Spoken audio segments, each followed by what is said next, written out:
Hello everyone, and welcome to B17, the Mighty Eighth, with, I was going to say the Wrecking Crew, but it's not, it's a new series. If you haven't watched the old series, it is in its own playlist, and it's called the Wrecking Crew.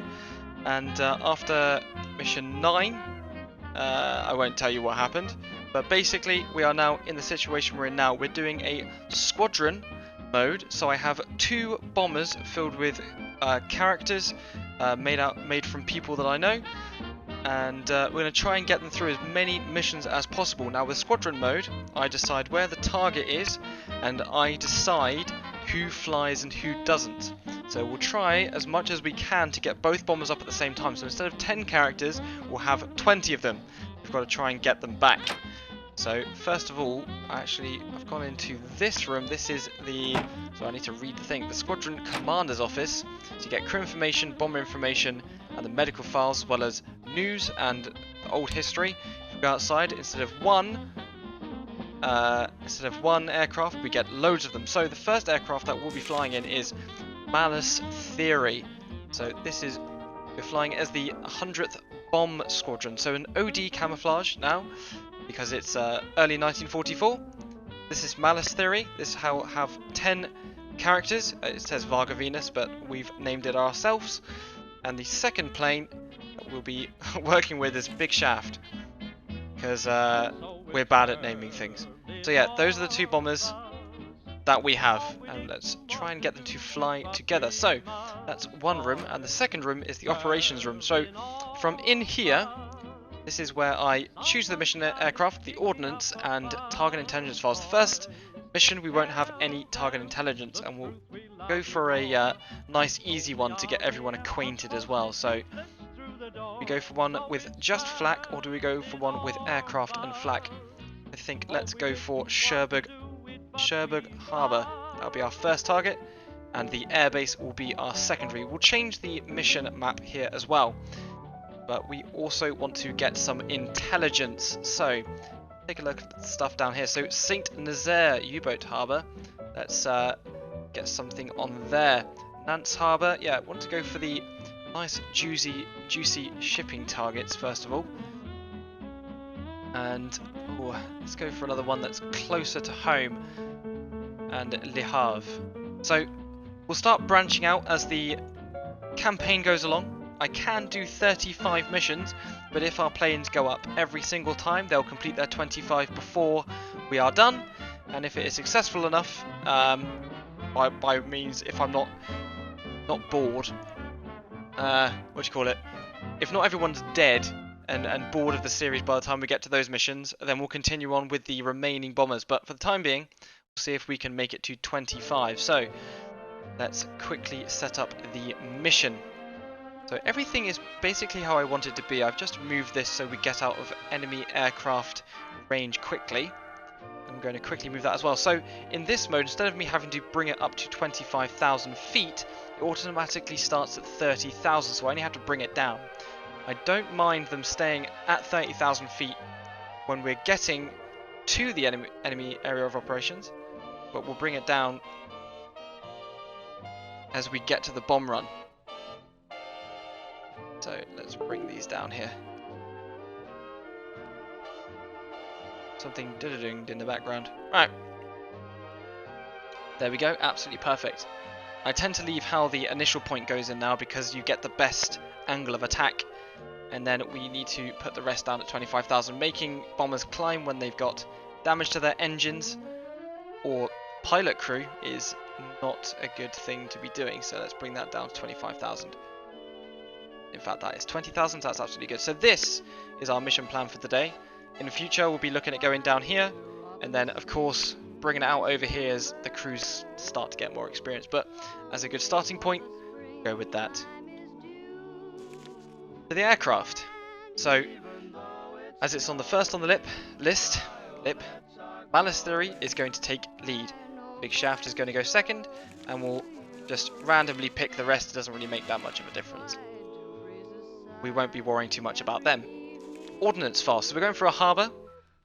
There will be some harder targets to penetrate, and I want to cause as much damage as possible.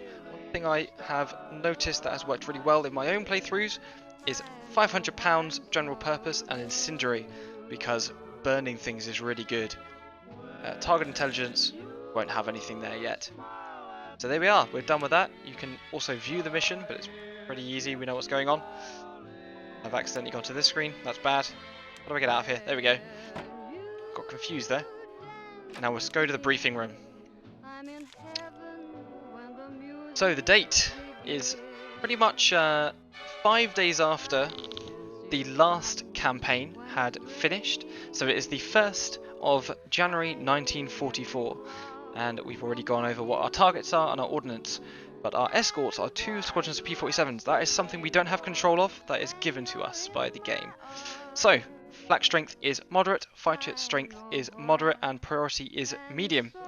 So, Cherbourg Harbour is used to transport some materials and personnel important to the German war effort in that local area. Striking the port would disrupt communications and supply, as well as affecting local morale and support for the Germans. That's really good. And the airbase, about the same priority, but we will be getting German aircraft up from that airfield to come and attack us. We've got to try and get in and get out as fast as possible. So let's get in and introduce ourselves to the crew. So starting up at 7:30 in the morning. So this is Mallas theory. And let's start up the engines. So let's go to the front. Bombardier of Mallas theory is Bob Bombham Bobson, which is Rick's character. And in fact, we have brought back Chris up his North Bosonator. He was injured on the 9th mission of his own crew and ended up getting out. So he is now with this crew. Pilot is John D.Y. Spine. Co-pilot, I was going to say the 4th player, that's not correct. Co-pilot is Barry Watts, this button buttocks. Another very good co-pilot. Jack Nazgul K is the engineer. In the radio room we have John Beetle Lemon. In the ball turret we have Frozif Ice Cold Jones. Let's hope he keeps his feet warm down there. In the right waist we have Barnabas Cockeyes Chazza, because he can't hit the side of a barn. Left waist is Bill Big Daddy Crabtree. In the tail of this bomber is Chan Dilly Dally Shepherd. So let's quickly move over to our second bomber, who is, I think not that, where's the first bomber to? Yeah, so that's the second bomber there. So in this bomber we have Patty Mouthbreather Evans on the front gun and the bombardier, as the navigator is Conifer Spread Me Marmalade, or Spreed Me Marmalade, I think we conferred about that one. Pilot is George I Can't See Burns, which is Dino's character, I believe. Co-pilot is Carl Jap Schnitzel, he definitely isn't a spy, almost shot him a couple times. Theo Pose Doos Papas, the weirdest name in the world. In the radio room is Tommy Shovelhands Wells, because he has big hands. In the ball turret we have Hob Get Down Knob. Right waist is Captain Down Under Australia. Left waist is Kenneth Gas Fulton. And in the back is Gruesome Lee. So 20 guys that we have to try and protect. Let's hope we can do it. So let's skip it forward a little bit and let's watch our aircraft take off. So I'll see you then. Hello and welcome back. We didn't have to go that far. Oh, my camera just spazzed out there. We started off over there. We're just lining up. So the first crew gets ready to throw it up into the sky. The lovely olive drab skin. It's a little hard to see the damage. It's really nice.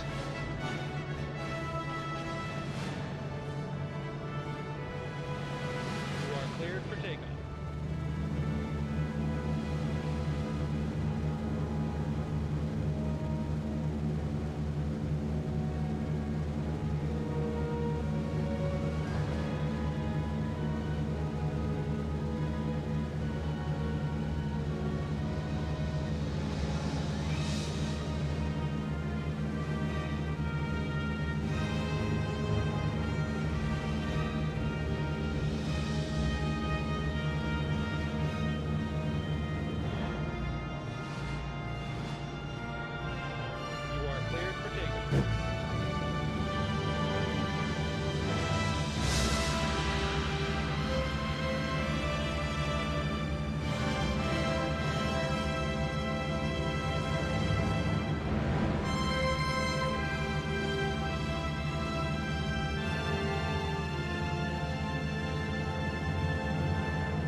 So, welcome back. We are now over the English coast, up at 30,000 feet, so that's why the contrails are loud and proud. So, this is the lead bomber of Mallas Theory, and the second bomber, I think, is in all of the missions always going to be here. I think it's part of the coding. So I think if we ever put it in a mission, they're always here, unless we put a lead bomber as a different one. They'll either be this one or this one here. I don't really want to make one that isn't part of the story the lead, because it means I'm mostly not on board with it. But other changes, I've had a fiddle around with the bleed out times, made them a bit longer, because I was finding they were way too short and I was having people killed off in testing way before they were supposed to. And I've also made a change to how the enemy spawn. So basically now, instead of, if they lose all 5 craft, or 6 craft it was at the time, they would come straight back up and kill us again, which basically meant you would fight all the way there and all the way back, which isn't alright, isn't always realistic. So Chris is using his good knowledge to use after being over occupied Europe 9 times already, or 8 times in fact. Yeah, so now they'll come a little more randomly. Some missions we will have fighters, some missions we won't. Some missions will have only fighters on the way there, sometimes we'll only have them on the way back. So it just gives it a bit more variety, as having fighters going towards you all the time it gets a bit stale. Yeah, that's it. Let's hope for the best. So I'll see you when some action happens. So after just checking the map, we are actually at our decision point already. So let's jump on with who is the radio operator, John Beetle Lemon, and let's see what he has to say about the primary and secondary target. So primary target is believed to be cloudy with 6/10 cloud at approximately 6,000 feet. 6/10 is bombable. Let's have a look at the secondary. Weather at secondary target is believed to be fair with Okay. cloud at approximately 6,000 feet. I think I can do 6/10 cloud. 6/10 is absolutely doable. But we still have a bit of a way until we get there. So let's skip a bit more forward and see you guys at the action. Oh, and welcome back everyone. We're just now under attack. So I'm going to jump on the rear gun with... Actually, it doesn't show me the name, so that's not very good, is it? And they've all gone before I knew it. How's our sister plane doing? She's still down there. That's all good. Don't think anyone got hit so bad. No one got hit in this plane. Yeah, everyone's still good in this aircraft. I have to jump on board with the top turret gunners.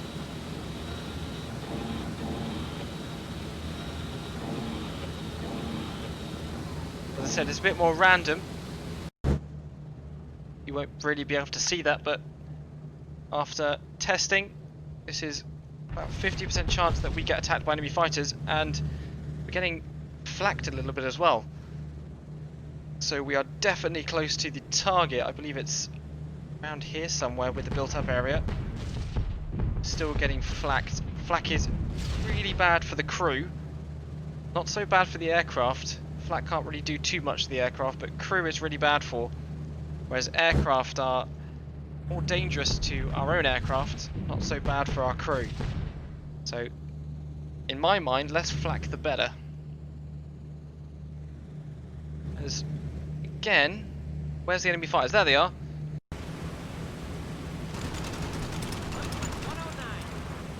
As we jumped aboard there quickly. Who is this that we're with?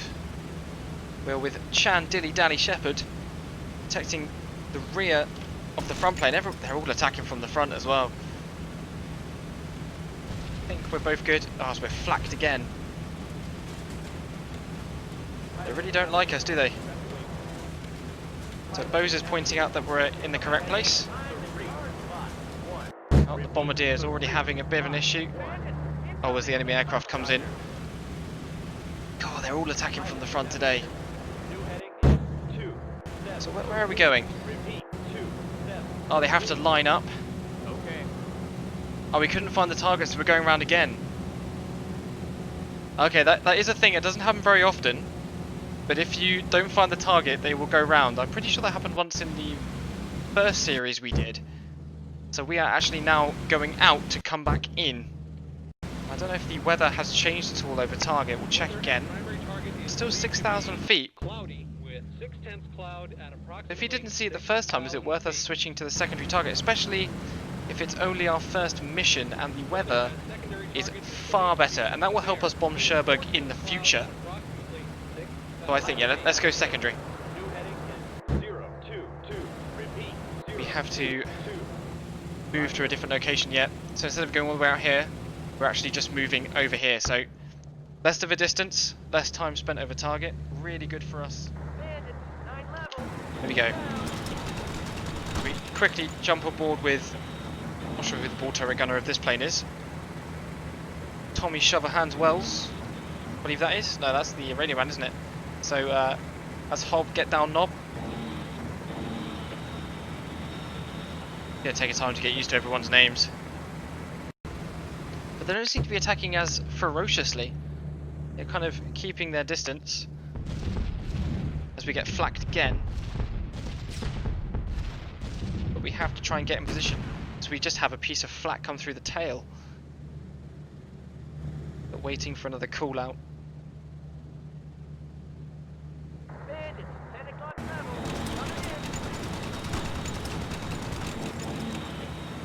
Oh, where's he gone? Again, ammunition is doubled. It would reload these guns, you would carry more ammunition. And historical amount of ammo is just how much you get in the box. Would carry more. Love these olive drab skins.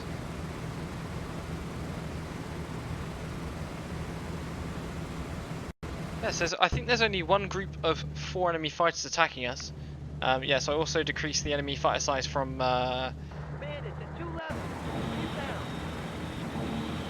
just going to look at the rear because he's going to come through. Nah, I don't know where he went. They're coming in so quickly. Yeah, so we're just getting harassed at this point. Not really much we can do about it. Not much shooting to be done.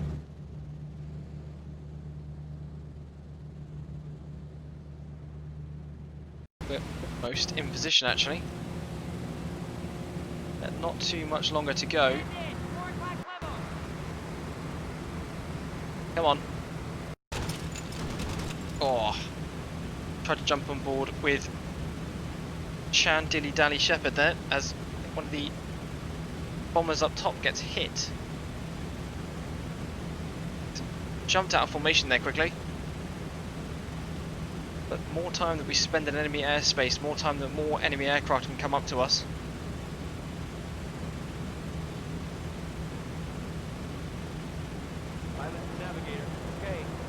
Right, here we go, turning onto our bomb run.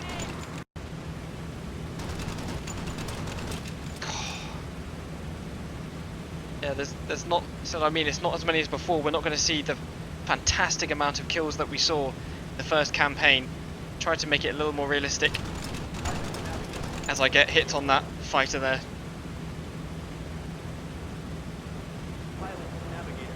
The all turret gunners are still shooting downwards.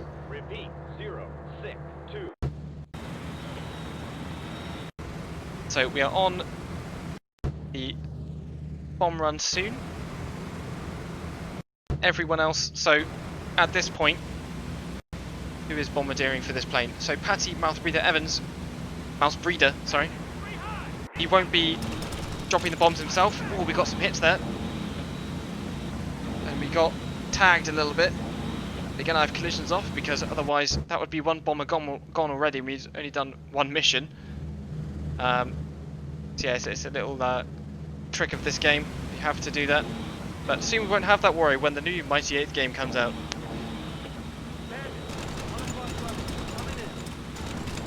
It's nice to play not as the lead bomber in gun things. It's pretty immersive when you can see the aircraft in your nose turret. So yeah, as I was saying, the bombardier won't be using the Nord bomb site himself. He will be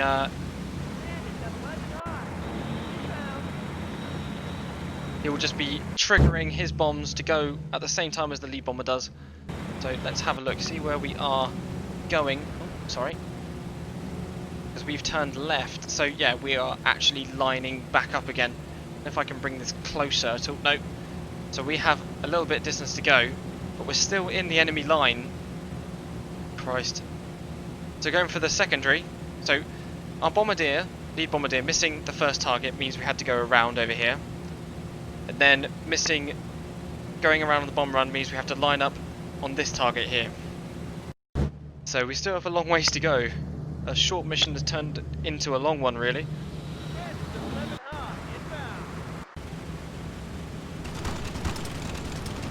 Got some hits there. There we go. I think so far the only person that really has a kill is Patty on the chin gun, which is pretty mad. Used to be the tail gunners that got all the glory before. Yeah, one's coming in from the nose. Couldn't get aimed down far enough. That was really cool to see our chin Patty again going for it in the nose gun. So welcome back. We are very much now heading back to the bomb zone.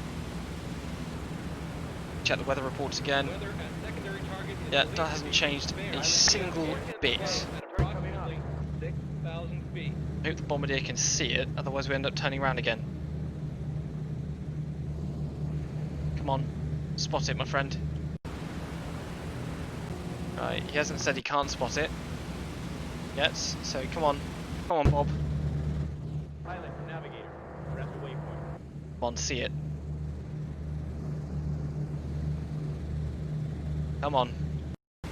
Pilot, bombardier, roger. He's found it. There we go, bomb doors open. Bomb doors, full open. We're all good. Now we have flak to deal with. Probably more enemy fighters coming up to come and attack us, but for the time being, nothing is really to be seen, apart from the friendly fighters over here. So the amount of enemy aircraft we can get up at one time is double the amount of our escort fighters. So we have 8 escort fighters, they can have possible 16, but that's if they all organise together and not just come up in fours. So yeah, just a bit more random. Let's take a look at what Rick has to see. Cloud should clear up a little bit.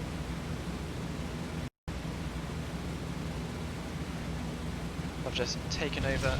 Oh god. Not the flag. We have to keep switching from plane to plane. Right, so Rick at the moment is just on target. I'm going to keep switching back and forth just to make sure no one's hurt.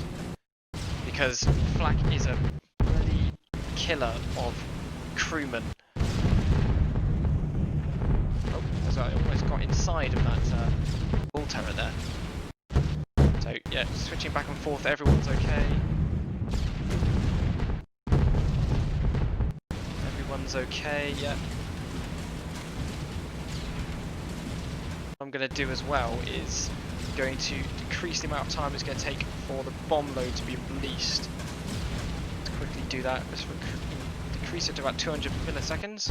Let's do it for our secondary bomber as well, because the airfield is a smaller target, so we get more bombs on.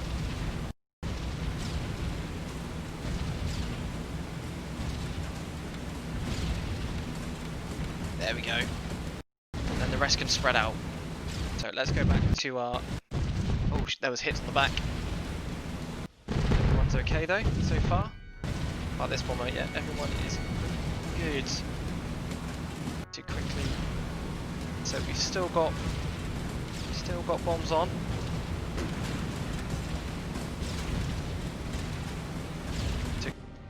Slightly to the right, yeah, there we go. Come on. Get ready.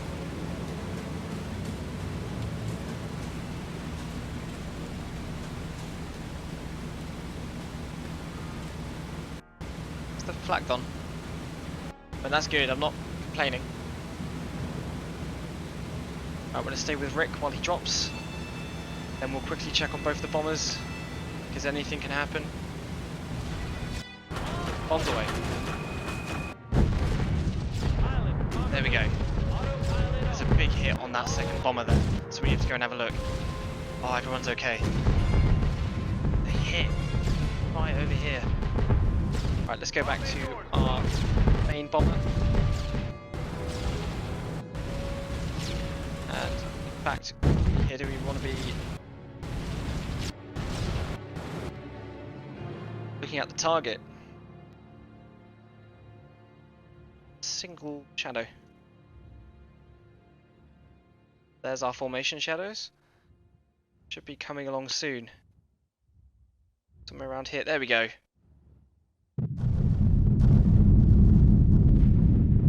Bloody lovely.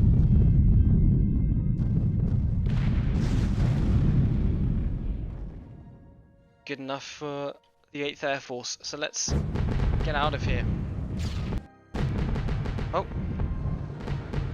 I think one of them got caught up in a collision. Everyone's okay. They just need to regain the control of the aircraft. Well, they're not having much luck, are they? Spine, I have faith in. Not Spine, sorry. It's George, I Can't See Burns, and Karl Japschnitzel, which I think Kondoxi is Karl Japschnitzel. So they're going to quickly get back, as we are leaving the flak zone now. And another friendly group of fighters are coming to join us. So this is the one that has been with us the whole time. Here's another group of friendlies, so that's good. We're protected nicely. Again, we've chosen a nice easy target for the very first one. We've been rudely interrupted by flak on the way out. So let's check where we are on the map. We're just leaving, so they caught us just as we are about to leave this zone. Our lead bomber still has 0 damage. Our secondary bomber has taken quite a few hits. There we go. We're out of it already. So, another time skip. And that was pretty easy. We're actually back at base now, as Big Shaft breaks off from formation. It's the first one to do so. Quite a substantial bit of damage there to the rear of the aircraft. Lucky that no one got hit.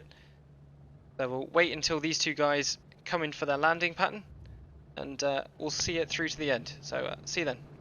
Join me as the first of our bombers, Big Shaft, with George Burns and Karl Japschnitzel. Not going to get used to that anytime soon. They're going to be the first bomber, I think it is, to land, so they get special privileges. I think having a bit more damage than most others. Bit of an awkward angle you're coming in there, guys. Assume you're going to be able to pull it off. I mean, I hope so at least. There we go. Come on. And touchdown. Nicely done. So they're going to go taxi now, as we wait for the lead bomber, Mallas Theory. Wait for them to come into land. See you then. Now the lead crew of Mallas Theory is coming in. Wheels are extended. I don't think they had a single blotch of damage. So, guess being lead does give you some privileges, but that will change for next mission. Swap these two guys round, with Big Shaft being first, Mallas Theory being in second. So their jobs will be reversed. Coming in from this weird, awkward angle. Looking at the beans.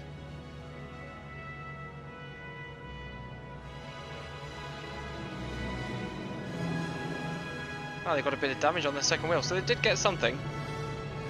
But it was something we couldn't see. Yeah, these guys are going to go taxi and switch their engines off. And you won't watch that, because that's, yeah, there's no need to. go and look at the briefing. So here we are then, back in the tent. Let's take a look at what we have. Distance flown, 598 miles. Bombers lost and missing, 2. So one of the two of my 6 aircraft that I sent up have been shot down. Enemy fighters shot down 2, which is good. Bomb damage estimate totally destroyed. Absolutely perfect. So all these people, I think, not on our crew. We don't have to worry about them, but that's a lot of names. Yeah, you can see a lot of bombs, not much destruction, but it definitely put that airbase out of tension. Trying to see if any one of us got a promotion or a medal. That wasn't the Purple Heart. So yes, Guardian Angel crashed in friendly territory, 10 KIA, and crashed in friendly territory, 10 KIA. So they crashed when we got back. But yeah, that's it. That is end of mission 1. They are going to get harder from here. That's just the start. I wanted to make sure everyone got a bit of experience before we go into harder targets. And yeah, I will see you on the next mission.